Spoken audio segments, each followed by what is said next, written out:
Okay, yes, we're recording. All right, good. So, yeah, thanks everyone for turning up. This is awesome. This is, one of the biggest classes that I've seen out of the fitness forum. So it's obviously a subject that you guys really want to know. And, I only put the one post up as well. And it was really good to see, so many people jumping in and wanting to be a part of it. So the way I'm going to run this is I'm pretty much going to put up a presentation and don't worry, I'll be speaking as well. I won't just be showing pictures. There's not really many pictures at all. It's just writing. So yeah, I'm just going to run through a presentation. And then once I get through that, because that's just pretty much a real, because this subject is so big. So I'm going over like aerobic conditioning and it is massive. Like as soon as I started writing up this presentation, I'm like, wow, like you can just keep going into it more and more and more. So I'm just trying to skimp over the top of it, give you guys pretty much a good overview of aerobic conditioning. And then at the end, I'm going to give you the opportunity to ask any questions. And then that way, we can really dive into sort of your training and everything. And everyone else can listen in and see if you can pick up any tips and stuff as well. So, all right, I'm going to share my screen with you and get started with the presentation. I'll pretty much just go through the whole thing and then ask for questions at the end. Hopefully you remember. If you have got anything, just either write it down or write it down in the comments section so that you don't forget, because you might think of other things and then forget about what you're thinking about before. So yeah, just write it in the comments or write it down. Okay, like I said, I'm going over aerobic conditioning. So everyone just firstly give me a thumbs up that everyone can hear me all right, so I don't all right, so I don't do this whole presentation and no one can hear me. Okay, so aerobic conditioning, and I'm trying to make it a little bit more specific to running development. So aerobic conditioning can obviously have many different forms, and it is really specific to the movement that you're doing. And I'll go into that later on, but yeah, you'll see it all the time. And I've got a client at the moment, really good swimmer, like national level swimmer. And she struggles, like she's still a good, like an okay runner, but she struggles more than her swimming. You'd think with her level of swimming, she'd be really good because her aerobic system's ridiculous. But it is really specific to what you're doing. And it's the vice versa as well. I'm a good runner and then I get in the water and I'm hopeless. And it shows up everywhere, biking, rowing, all that type of stuff. You have to be really specific to what you want to do. It can transfer across. You've got a really good aerobic system, but muscles utilize the oxygen a little bit different depending on what movement you're actually doing. Okay, so the aim of this presentation is just to pretty much give you guys a better understanding of how to improve your running and through aerobic conditioning. Can you see that screen? Like, give me a thumbs up, because yeah, all right, because I've just got a little picture on the side there with all you guys there, and it's covering up a little bit, as long as you aren't missing it. Okay, so pretty much an overview of what we're going to go over. So firstly, I'm just going to touch on energy systems. There's a few different types of energy systems in the body, and I'm just going to give you a brief overview of them. You don't need to know them like in depth. You just need to know how they work and just the basics of them to be able to train properly and program for yourself pretty much. I'm going to go over conditioning because people don't really understand what conditioning is. Like, just because you're fit doesn't mean you are well conditioned. It's different stuff. Okay, aerobic energy production. So that's pretty much how to train your aerobic system. That's where we're going to get into in there. And then I'm going to finish off with aerobic conditioning program phases. So different phases you can go through in your program and just target them towards certain things. And it's just like a stepping stone. Like you build one thing so that you can work on the next and the next. And it really builds a good structure. And you can just cycle through that as many times as you want. You can always keep going back to the start and starting again. And then at the end, I'm just going to open up the floor and give you guys the opportunity to ask any questions in relation to, your run training pretty much. Get into that. Okay, so here's the brief overview of energy systems, all right? So the body can produce energy via ATP in two different ways, all right? There's aerobically, that's the one that we're going to be talking about, and that's with oxygen. So it is producing, well, reproducing that ATP using like oxygen as in its pathways. Okay, and then anaerobically is it doesn't use oxygen at all to resynthesize that ATP. Okay, so ATP, I skipped over a little bit here. So ATP is pretty much the molecule that your body uses to produce energy. Once it breaks down, it's what's used to create the energy. Just a really good, really brief overview of it. Okay, and then it needs to be put back together. And yeah, and that's when the aerobic system comes in, the anaerobic system, and all your fuels and all that type of stuff. So ATP is rebuilt using fuels from your food. So it can be rebuilt with protein, carbs, and fats.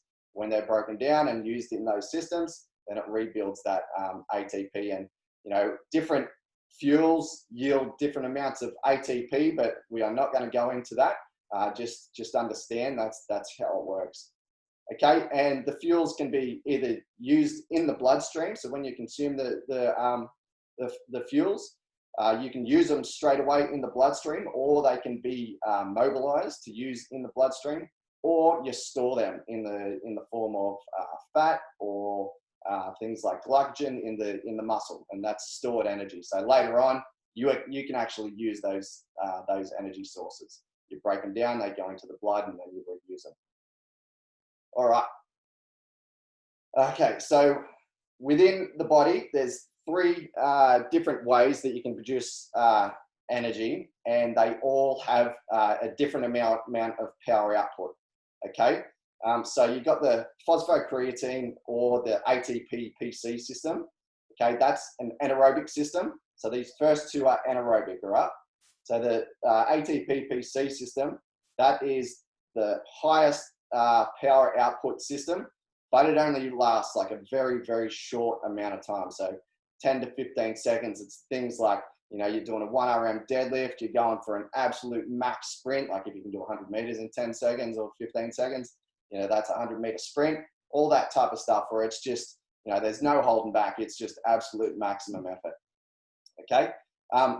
The thing to note is it doesn't matter like what range or what time that you are working in, all of these systems, these 3 systems, they all work at the same time. Okay. Not one of them's not working at one time. It's just that one is more dominant than the other. Okay, so the second system is also an anaerobic system, and that one's your lactate system. Everyone's heard of this, lactic acid and all that type of stuff. Lactic acid isn't actually a thing, so forget about lactic acid. Okay, it's your lactate system or your anaerobic glycolysis system. So it breaks down sugars without oxygen. Okay, this one isn't as powerful as the ATP-PC system, ATP-PC system, but it is still pretty powerful and it lasts a little bit longer. So anywhere between 30 and 90 seconds. Okay, if you're getting up into the 90 seconds, it's really running low. But you know, they're things like your 400-meter sprints. They're really lactic. Yeah, and they are pretty much like you're going as hard as you can, but it's for a longer period, and that's when you start to feel that real sick feeling, that fatigue, your muscles burn, all that type of stuff. And there's a whole heap of different factors that go into the fatigue. It's not lactic acid. Lactate is actually an energy source for the body, and it can be reused. But yeah, just know there's a whole heap of stuff that goes through that into that fatigue.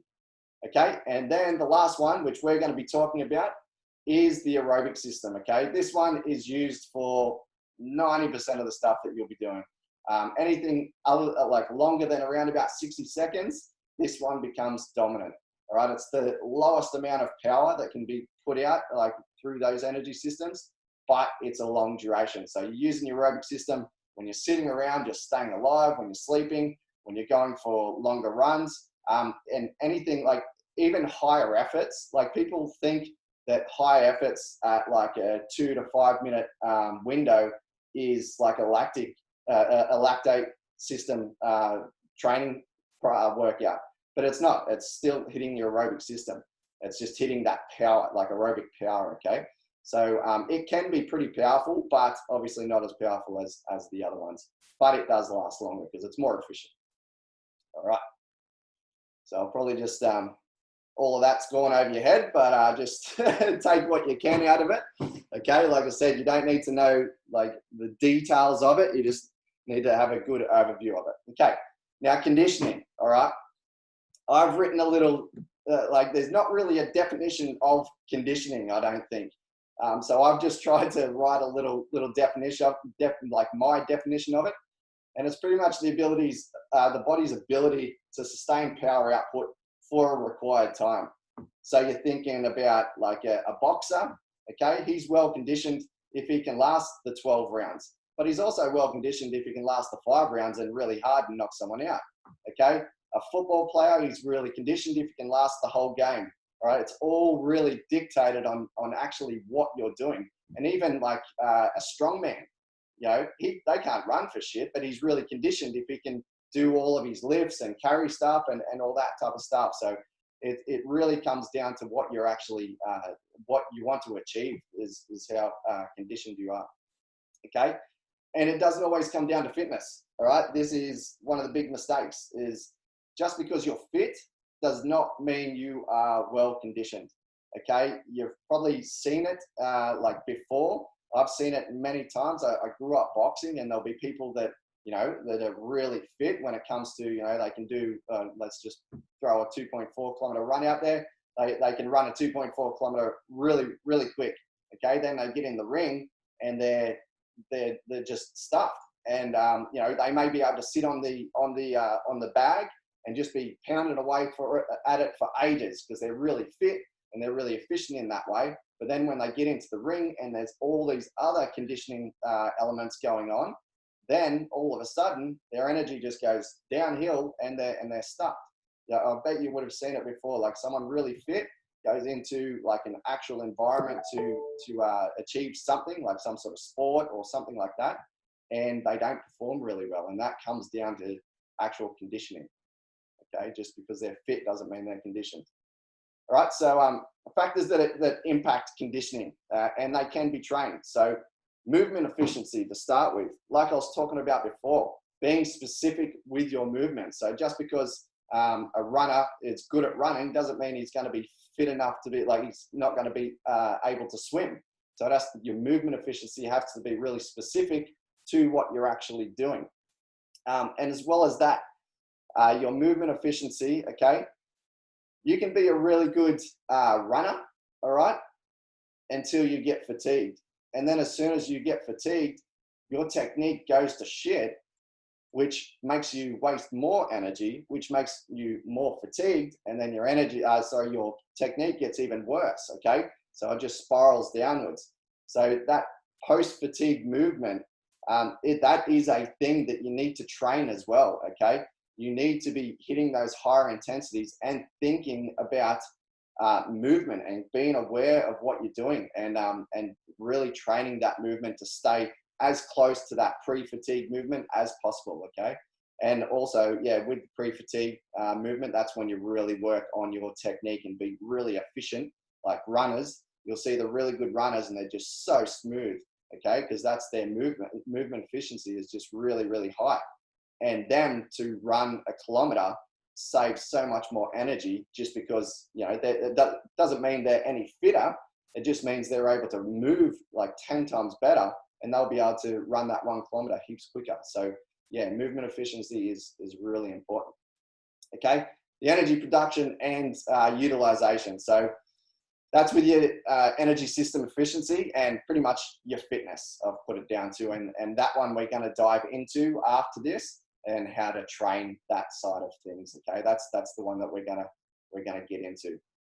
Okay, energy control. I was just talking to Ali about this. All right, so energy control is another thing that people do not even think about, and they don't train it. And I was one that, you know, you're going out to do a long run, and it's supposed to be an easy run, but you never do an easy run. And how are you gauging if it's an easy run? Are you wearing a heart rate monitor? Or are you keeping in a certain heart rate zone? Okay. Do you know when you're actually in a heart rate zone? Because you, like energy control, you think of, all right, if I'm going, we've been told, okay, we're outfield, we've been told we're going to be packing up this location, chuck all your pack on, and you're going to be moving to another location and setting that up. right? You're not going to sprint, pack everything up, chuck it in your pack and sprint the first 2 kilometers, because you're going to be absolutely ruined if you've got to do a 40-kilometer pack march and then set up everything when you get there. Okay, same thing with like a 2.4 kilometer run. You're not going to sprint the first 400 meters. It's it's all about that energy control. If you can't control your energy well, yeah, by the end of what you're supposed to be doing, it'll look like your conditioning is terrible, but is pretty much just you can't control yourself. You can't control that energy. And we'll go into that a little bit more when we go into the energy production, training that as well later on. Okay. Environmental stress. All right. This, yeah. So with this one, okay, think of a hot environment. All right. A stressful environment, mental or physical, it doesn't matter. Your body still takes that stress as stress, and it mobilizes energy, and it uses energy a lot quicker than what it actually should. So if you're in a really hot environment, you're going to fatigue quicker. So your conditioning is going to go down if you're not used to that hot environment.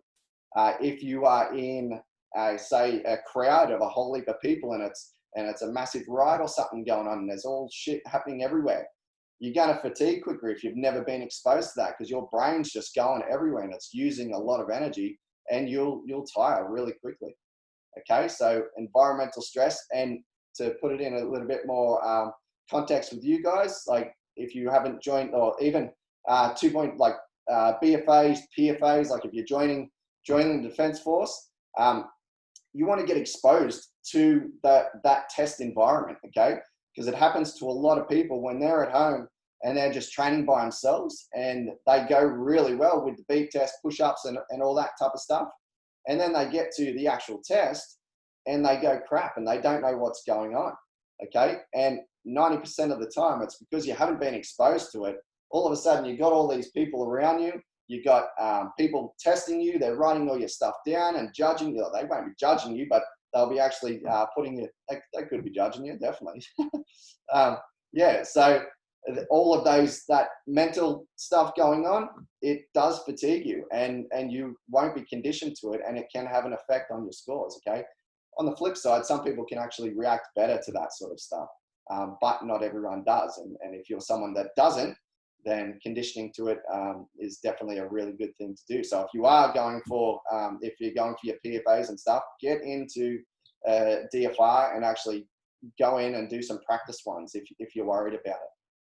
All right, and recovery and adaptation. So the recovery, that's not just between sessions or anything, but recovery can be between sets, like teaching yourself to, and it comes with that energy control as well. So being able to recover between a set, you actually conscious, like if you're watching wearing a heart rate monitor, you can now in between like a whole heap of intervals, look at what's happening with your heart rate and try different techniques of being able to lower that heart rate quicker. Because the quicker you can lower that heart rate, you can recover 10 times quicker than as if you're not even concentrating on it at all. You can train that side of things. You can train yourself to recover quicker.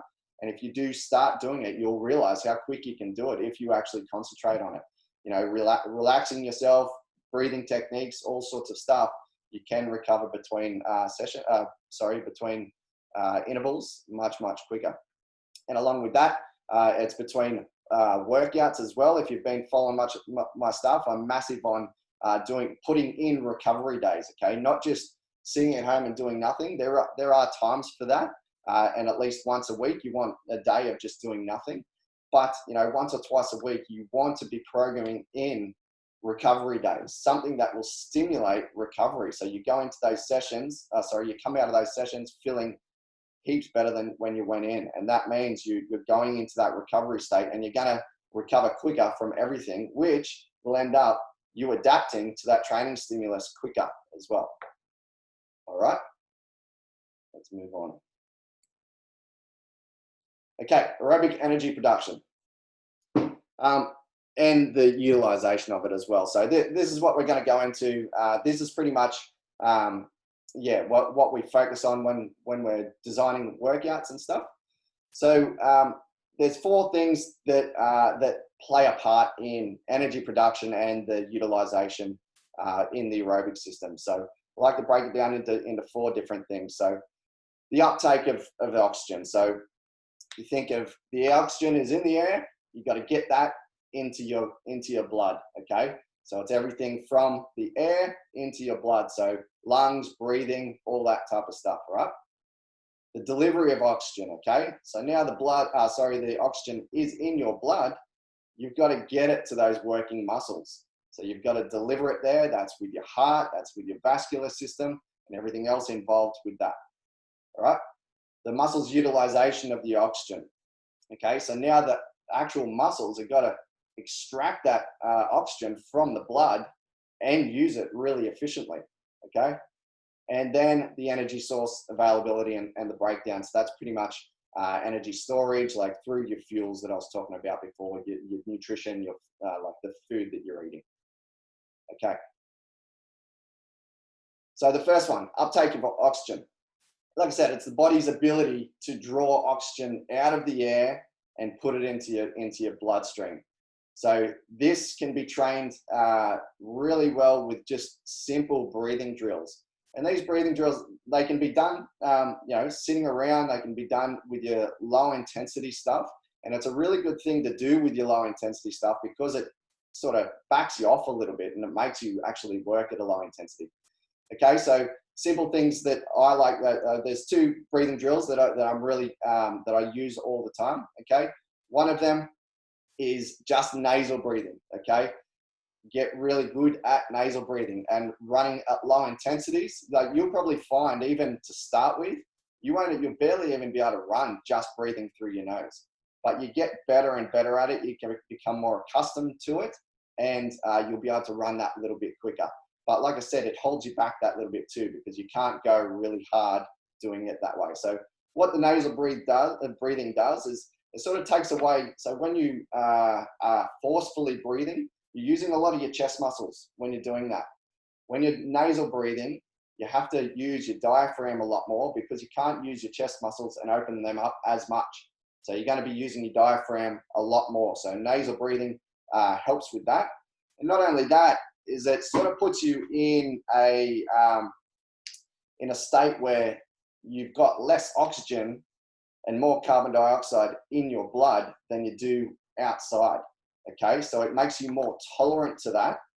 But as well as that, so when you get good at that, if you've got less oxygen in your blood, when you breathe in, it's going to saturate your blood 10 times quicker because it needs that gradient. It needs the gradient of deoxygenated blood to oxygen, like air, to actually transfer across. If there's not much of it, if you're panting and stuff all the time, there won't be too much of a change there. So it won't actually transfer across really well. So yeah, there's that one that I use all the time, just with your lower intensity stuff. Use it all the time. Okay. So as well as that, I also use a thing called box breathing, or there's another name, combat breathing as well.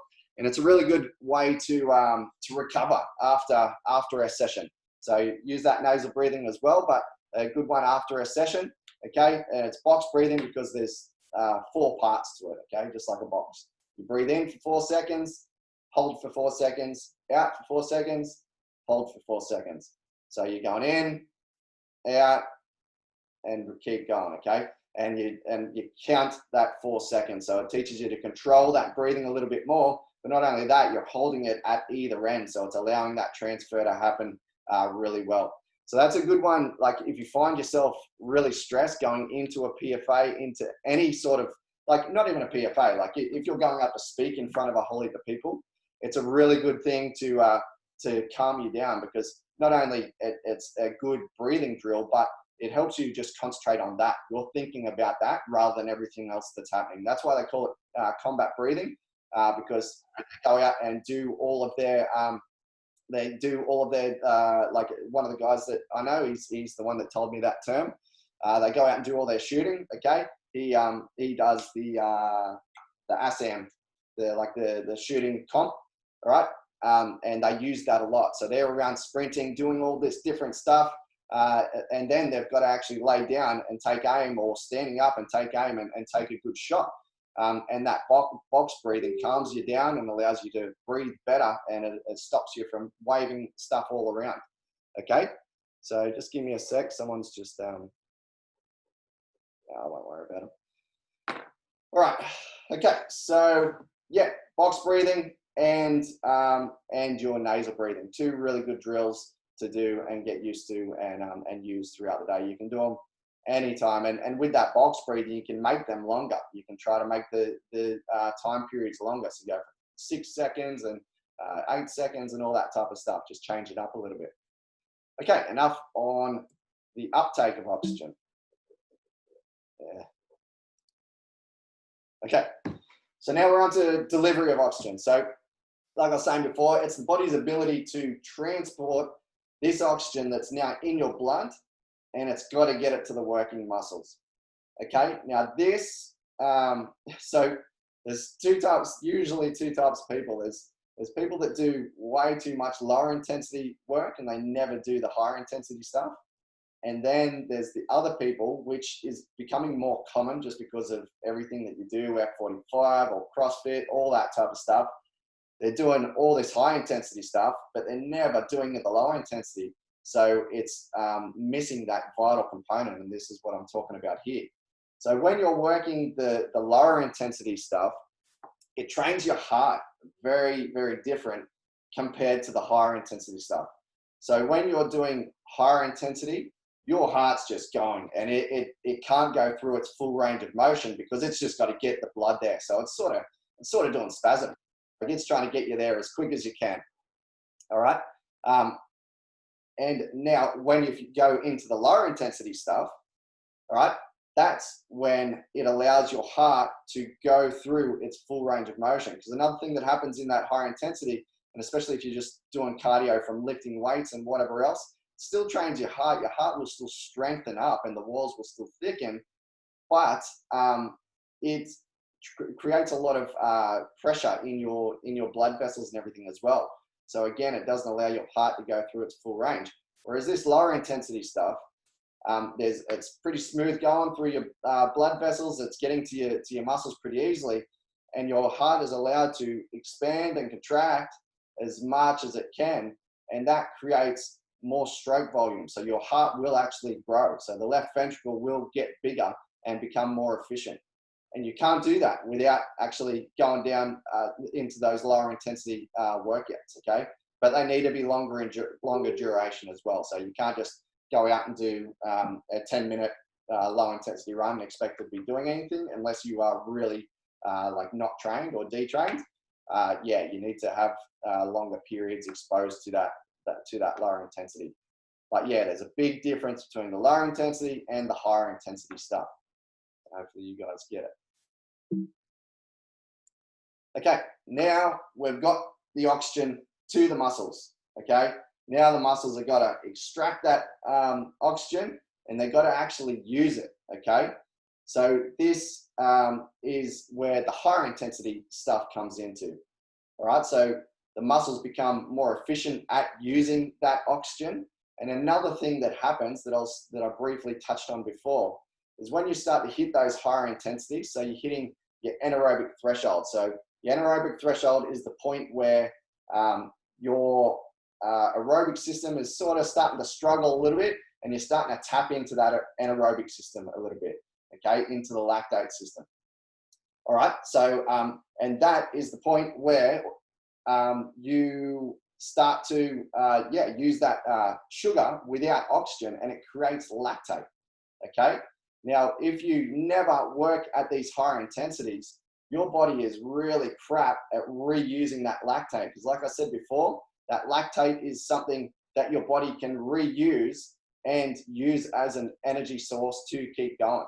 Okay, if you never hit those higher intensities, you're never going to get used to, not only get used to that feeling, like that pain tolerance, but also re-uptaking that lactate as an actual energy source and reusing it. Okay, another thing that happens when you're working at these higher intensities is your muscles actually, the mitochondria, so they're sort of the powerhouse in your muscles, right? They're what create the energy for your aerobic system, all right? So with this higher intensity stuff, that mitochondria gets really, really efficient, and that's at using that oxygen.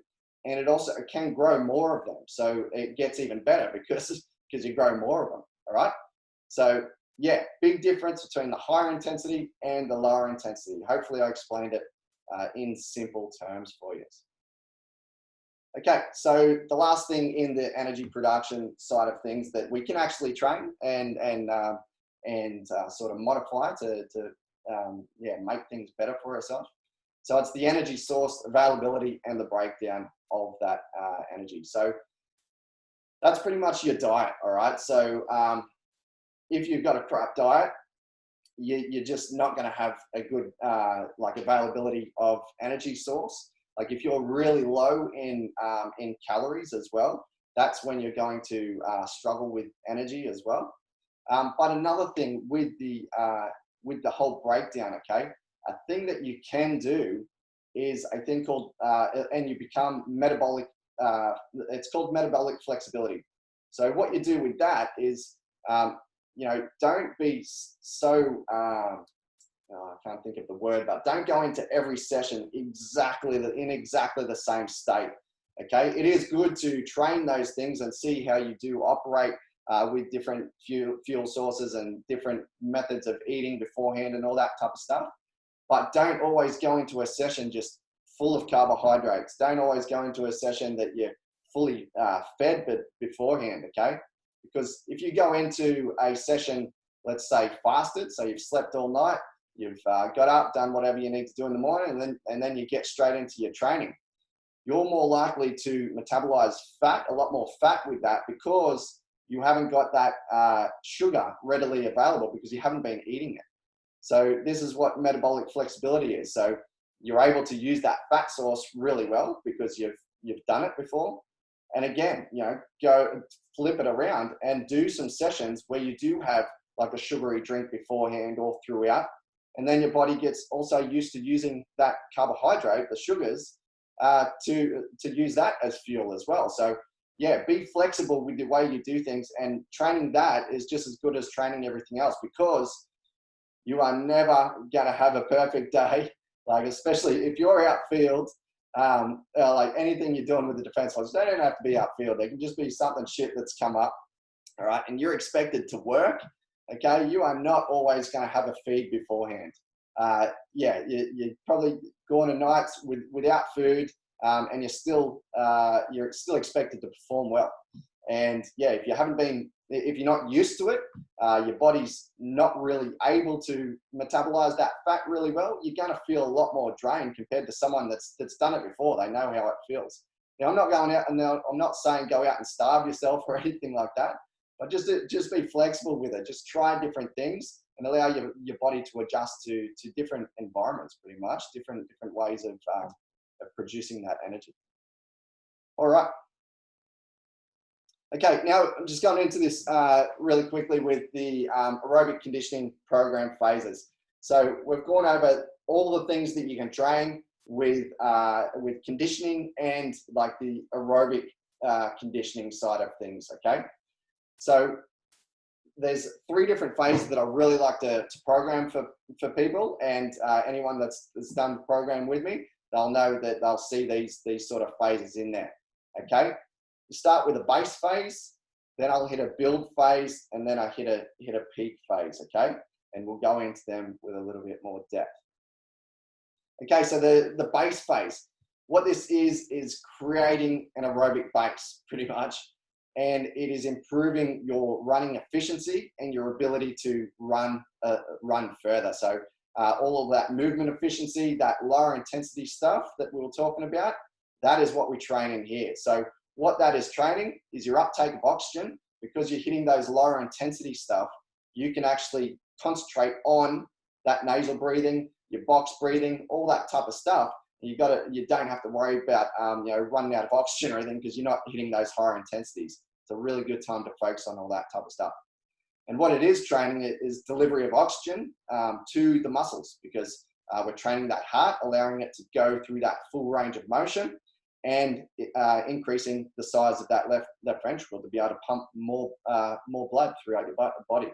And it improves the vascular system, so you can grow more capillaries and stuff, and it becomes more efficient actually delivering blood to those muscles. Movement efficiency. So yeah, like I said, you're being really specific to your running. If you're doing a different type of training program, then you'll make it really specific to whatever you're doing for that, swimming, etc., etc. Right? So because your muscles are utilizing that oxygen in a really specific way, and they adapt that way. You know, certain muscle fibers are reacting and taking that oxygen. Okay, so it has to be really specific. And doing this lower intensity, you're just being relatively frequent throughout the week. It allows your muscles to adapt to it really well, and it reduces any sort of likelihood as well. It just conditions your muscles, your joints, all that type of stuff for the actual movement that you're trying to improve. Okay, and at the same time, you can work on that pre-fatigue movement. So you're really working on good technique. Okay, there's no reason to get sloppy or anything with your movement in the aerobic base phase, because like in the base phase of the program, because you should be working at lower intensity, breathing through your nose if you can, like at certain areas, and working on that really good movement efficiency. Okay, another really good thing, I do this with all of my clients, and I see it like all the time as soon as someone starts with me, and I put in a lower intensity training session, and I track a lot of stuff with heart rate to make sure, because all of my stuff is online, to make sure you are actually working at the right intensity. And I check it. I go through, and you can ask the guys. I'll get on there and I'll be like, hey, you are working way too hard for that session. Back it off. Because people aren't used to working at that lower intensity. Like I said, there's the flip side as well. People only work at that lower intensity. But you know, a lot of people aren't used to it.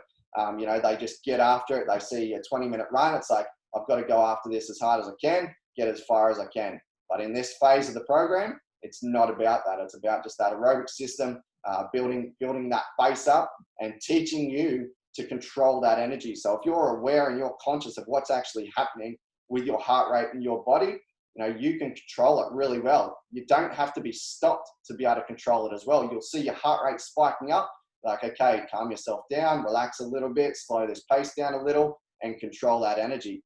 Like I said, that's another element that you really need to train.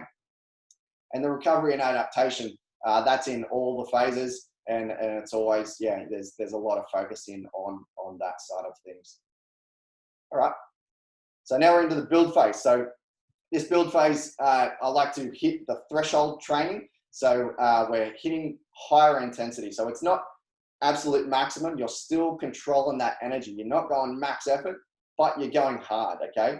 And this is training that muscle utilization of the oxygen. So your muscles actually using that oxygen, being able to reuptake that lactate and reuse it, and getting used to being in a little bit more of an uncomfortable state, okay? They do still hurt, but they're not max effort type stuff, okay? And with the movement efficiency, it's sort of like a ladder. You're building up, okay? Now you are feeling fatigued, but you've learnt the movement efficiency at a lower intensity. Now it's sort of that moderate, you're getting sort of high intensity stuff with this, but it's still not max effort. So it gives you that opportunity, okay, I'm fatiguing, okay, try to keep that really good movement control, movement efficiency, still keep that technique really well, and really work on it while you're fatigued. Because again, you know, better movement ends up better energy control, and you can go longer, harder, faster, all that good stuff. Okay, energy control and recovery and adaptation. Now in these ones, we usually start to put in some intervals with these as well. So you can start to use that recovery like I was talking about before, and being able to actually control your body and recover a lot quicker between the sessions, as well as between the intervals, as well as between sessions, allowing you to adapt a lot better. Okay, and the last phase that I like to hit, but not everyone hits this, okay? And again, so, well, I haven't said it, so these phases, there's no time limit on them either. So it all depends at what stage you're up to, what you've trained before.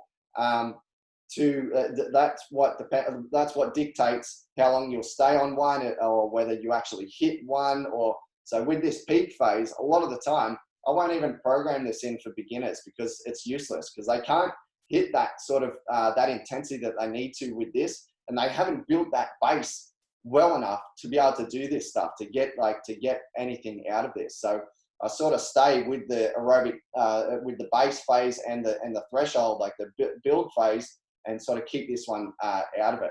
But for the more advanced guys, I like hitting this peak phase, and it's aerobic power and event specific. So I will put event specific in it, no matter what phase you're up to when you get towards the end of a program. But the aerobic power is sort of part of it. Yeah, I'll usually leave out for the beginners. But what aerobic power is, it is max effort. Like, you are going as hard as you can for a certain time period, okay? 2 to 5 minutes is usually the aerobic power time. And, it can be repeated as well. But there is absolutely nothing left in the tank with these. The whole goal of the aerobic power workouts is to get your heart rate to absolute max and hold it there for a while, okay? It really, and it helps with that delivery as well, because it's just maximum power. Okay, now with this movement efficiency, you are max effort. So it's stepped up from just that fatigue state, and now you're in that max effort sort of fatigue, and you've really got to think about what you're doing at that level as well. Okay, and also I like to put in the environmental stresses. So if people are going to do practice PFAs, and sometimes it's just a matter of running through PFAs, you try to do things on the same time. Like, if you've got a test coming up, you want to be doing it, the same time of day. You want to do it, in the same clothing. All those things matter in that conditioning, those conditioning components that I was talking about before. And again, recovery and adaptation, it is in all of it. Whew, man, been talking for 50 minutes. Hopefully I've still got some people there. No one's got their camera on, so I wonder if you're still there. All right, so main points for this, okay? Conditioning it isn't just about how fit you are, right? There are a lot of elements when it comes into conditioning, okay? Yeah, so movement efficiency, like, these are the big ones. Movement efficiency, pre, post fatigue, and being really specific with the actual movement that you want to improve. The energy production and utilization, that was what we went through in the second portion. The energy control, I spoke a lot about. Environmental stress, it can be mental as much as physical.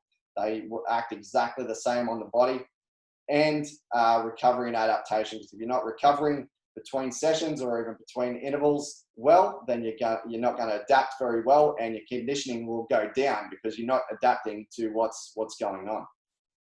Okay, and the aerobic system needs to be trained at different intensities to speed up those adaptations. Okay, and the things that we need to train, all right, is the uptake of the oxygen. Remember these 4 things: uptake of oxygen, delivery of oxygen, the utilization by the muscles of the oxygen, and then the energy sources, so pretty much your nutrition side of things. Alrighty. Bloody hell, that is it. Yeah, guys, like I said, this is a massive thing, and I could spend ages on just one of those components, okay? There is so much behind them, but hopefully, I wasn't talking over your head too much, and you can always come back to this. I'm gonna stick it up into the fitness forum and wherever else, and hopefully you come back to it, write some notes down, and it helps you out with your actual training. All right, so I'm going to stop sharing my screen now if I'm able to figure this out. All right, I can't see. I've only got one. I got a couple of videos up there. So yeah, has anyone got any questions? Just chuck your hand up or bring yourself off mute if I can't see you. And yeah, anything to do with your own training, if there's something that you're stuck with or anything like that. All right, hold on, we've got some in the chat here. Let's have a look. So dance fitness is peak, running is off. Yeah, just switching. Yeah, dance still. Okay. All right, so yeah, guys, you've got any questions at all? Like, honestly, this is a really good opportunity for you to, if you're struggling with something, stick your hand up and we can try to figure something out. Yep. Go. Yeah, so hi, how are you? Um, I was just wanting your opinion on this. I was trying out sets of beep tests, if that makes sense. So 3 or 4 sets, Yeah. and I've put it to doing, let's say, 6.1. Mhm. Let's say my best was 8.5, and I've put out 6.1. If I set it at that and do 4 sets of those, will I be more conditioned to doing it on the actual day, the PFA? Yeah, What's your like opinion on that? with the beep test too, there's a skill element, and that's what I was talking about, the actual events too, because there is a skill element with the beep test. But in reality, that beep test, like the first 5 levels, you'll barely get any sort of, because each level lasts about a minute. So 5 minutes at a really low intensity, like even the people that can only get, to the level 4s or lower or around the 5, your heart rate isn't getting very high at all, because it's 5 minutes. You're not getting that exposure because that's low intensity. Like anything sort of below the 7 is pretty low intensity. So you got to think, and like I was saying before, with the aerobic system, if you're hitting that lower intensity, yeah, you've got to expose it a fair bit. So how many times are you repeating it? Yeah, so yesterday I did 4 sets of 6.1. Yeah. The 2 days before, and so I think it was Tuesday, my best was 8.5. Yeah. I'm trying to aim for 9.1. I've got my practice PFAs on October 15th, so 2 weeks, give or take. Yeah. Yeah, 9.1 would be a good level to reach once Yeah. I get to that practice. Yeah. Yeah. So a bit of advice for you: you got to figure out what you're missing, and you can put them all in there. If you only got a few weeks or whatever, you can put them all in there at once. But it's really hard to adapt to everything at once. That's why I like those stepping stones, those phases I was talking about. But yeah, you got to figure out, like, just going off your past training and everything. Have you been doing much, like, for instance, have you ever done 3 days a week of 20 minutes or more running at lower intensity? Yeah, You have so done that not, sort of stuff? yeah, so I've been doing bike riding, I've been Yep. doing treadmills, I've been doing jogs outside. I do a lot of strength training. I Yep. come from a strength background, so Okay. Awesome. I'm trying to transition to this. Yeah. Yeah. Good. So with you, it sounds like you would have an okay aerobic base. So you can sort of move away from that and look at the actual threshold side of it. So with you, um, doing that 6.1, the only sort of thing that you're going to get out of that is the skill of doing the test. You're not actually going to get much out of that actual test because you're not pushing to that level, because where the level that you get to on the beep test, all depending on how fit you are, but you're up to level 8 and that, so you're pushing yourself pretty good. The level that you get to, you sort of hit your threshold, and then, because it's a VO2 max test, so it's a max effort test. So for you to get any sort of threshold effect out of it, you really need to be working up at those higher ends, those higher paces. Like, I'll tell you a good workout that I do, and it's very similar to what you do. So I give this to nearly everyone. It works really well. So start 2 levels below yours, all right? And so start at the 6.1. Don't start at 1. Start at 6.1 and go to 8.1. Have about a 2-minute rest. Yeah, have a 2-minute rest, because that's pretty much 2 minutes worth of work. 2 minutes rest. Repeat that 3 times. You'll get heaps more out of that than you will doing what you're just doing. Just working on that threshold level, and a bit more aerobic power at that top end, because you're only working that 2 minutes, but it's pretty much, you're working hard. And for that last interval, for that third interval, just go as hard as you can. Don't stop at the 8.1. If you can go further, then go further. And then the next time you do it, only do this once a week. And then the next time you do it, increase, go to 8.5 and start at 6.5 and so on. And then after that, go for a decent run as well. So that's only like 6 minutes worth of work, but the aerobic system likes to be exposed to a lot of work. So go for 20-minute run or something after it to get that sort of that exposure as well. So that'll definitely help you out for sure. Yeah.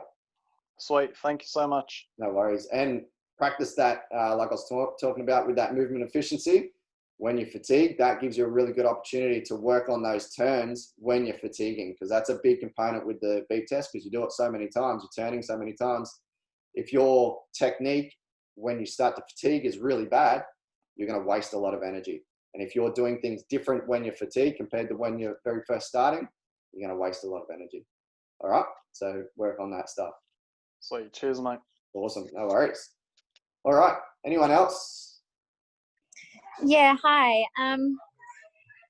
So basically, I've always been, I've had a dancing background for basically my whole life. So we never ran because we were told that we lose our flexibility from running. So it was something that we avoided completely. And I'm really struggling at building up, like with my pace. I'm running like a really slow jog for an extended period of time. So I can jog probably like 35, 40 minutes now, which is a lot for me. But I'm really struggling sort of building up how far I can run in that time frame. And I run out of energy really quickly if I try to put in, a little bit more effort. Yeah. How would you suggest sort of, improving that? Yeah, for sure. So how many times a week are you doing that? I go every second day. So I have a rest in between. So you're running like 30, 40 minutes every second day? Yeah. Yeah, righto. Well, you don't need to worry about the aerobic base side of things whatsoever. So I get, and this is the flip side where, so Malik he needed more of the, you both got good aerobic bases, but there's also, the flip side when people do too much of the higher intensity stuff and they need to be doing exactly what you're doing. So for you, your muscles are conditioned really well, so you'll be able to handle that higher intensity much better and you'll get more out of it. So what you need to do you use a heart rate tracker or anything like that? I don't. I should probably invest in one, but I don't have one at the moment. Yeah, you don't have to. You can easily go off like just your perceived exertion. You can go off, the pace of your normal runs. Do you track at all, like any sort of your run? You'd be able to figure out like the times that you do and the distances that you make over those times, like per K and. Yeah. So I generally, depending on how tired I am, I run between 4 and 5 kilometers. So it's a pretty slow jog. And I'm struggling sort of getting it even into the 6 minutes consistently, lower 6 minutes per kilometer. I'm really struggling to get it to that sort of pace. Yeah. So for you, just to increase that running pace a little bit, half of it is, like I was saying with those higher intensities, getting used to that pain tolerance too.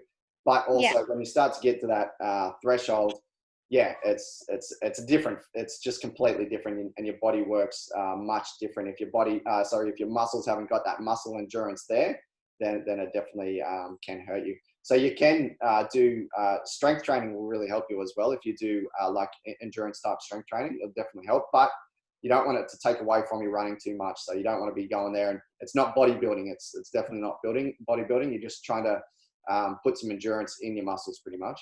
The best thing for you, honestly, I put up a workout in the fitness forum the other day.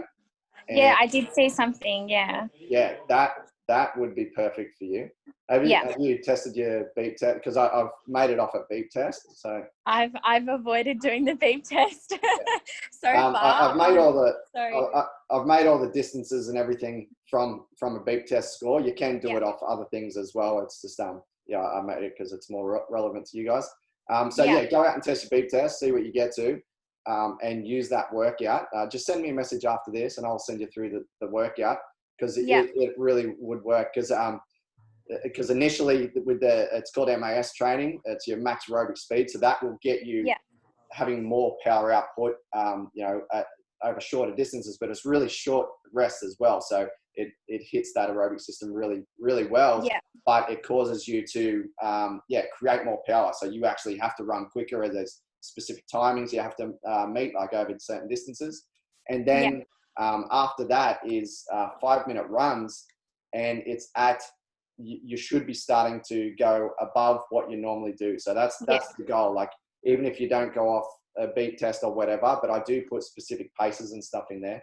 But 5-minute run, okay, and this alone would work for you, okay, a 5-minute run. And the reason for 5 minutes is because I've found, just through my own rowing and checking my heart rate and all that type of stuff, your heart rate starts to climb around the 4-minute mark, okay? If you're doing like that moderate intensity. If you're doing high intensity, it's up there by like 90 seconds to 2 minutes.